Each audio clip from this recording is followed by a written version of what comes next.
After yesterday's fruitless wait for the unveiling of names of the remaining batch of nominees to the cabinet by President Uhuru Kenyatta,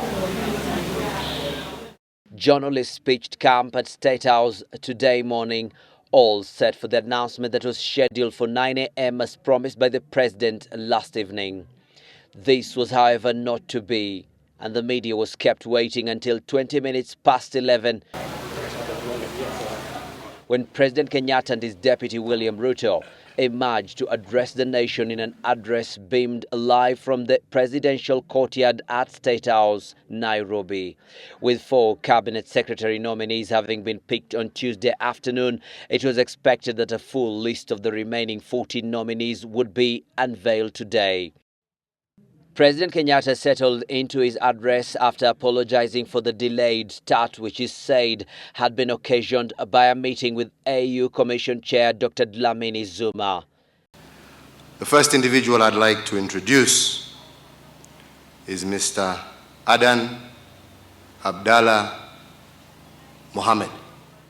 Adan Mohammed, a Harvard-educated banker, was named the Cabinet Secretary, Industrialization and Enterprise Development.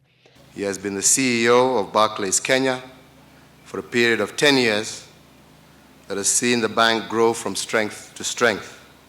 Anne Waiguru was the second Cabinet Secretary to be unveiled. She will take over the devolution and planning docket.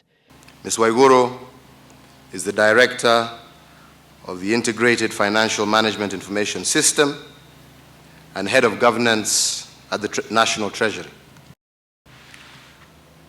Our next nominee, President Kenyatta then introduced Davis Chirchir, the nominee for Cabinet Secretary, Energy and Petroleum, before unveiling Ambassador Rachel Omamo.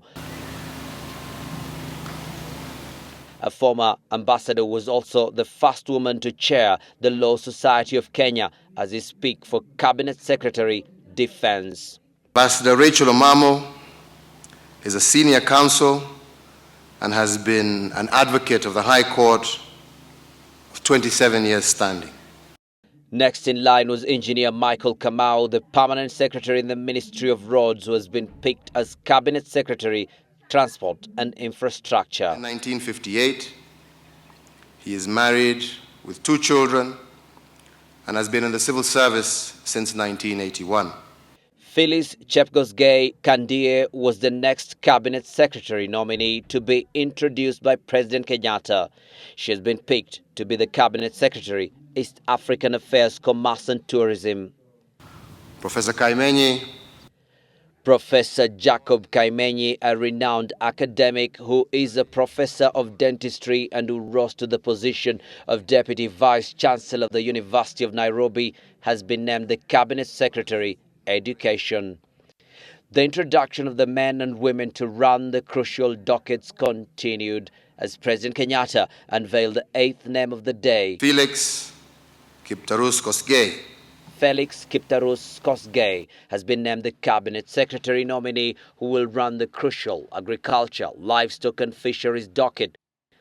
Professor Judy Wahungu was named the Cabinet Secretary nominee for Environment, Water and Natural Resources, and Dr. Hassan Wario was unveiled as the Cabinet Secretary nominee, Sports, Culture and Arts. The 11th and 12th names proved a little more interesting than the earlier ones, as they were people who had been in the world of politics for some time now. Najib was born on the 20th of September 1967. Former Mvita MP Najib Balala was named the Cabinet Secretary nominee, Mining, while former Water Minister Charity Ngilu was unveiled as the Cabinet Secretary nominee for Lands, Housing and Urban Development. President Kenyatta saying that the two were no longer actively engaged in politics and would focus solely on delivering the Jubilee manifesto in their respective positions. After naming the 12th nominee, the President was through with the list of Cabinet Secretary nominees, and with the 4 other Cabinet Secretary nominees having been named on Tuesday, that meant that 16 cabinet slots had been duly filled and the nominees would now undergo vetting by Parliament. The President announced that the 2 remaining Cabinet Secretary slots in the Ministry of Labour, Social Security and Services and the Ministry of Interior and Coordination of National Government would be filled soon.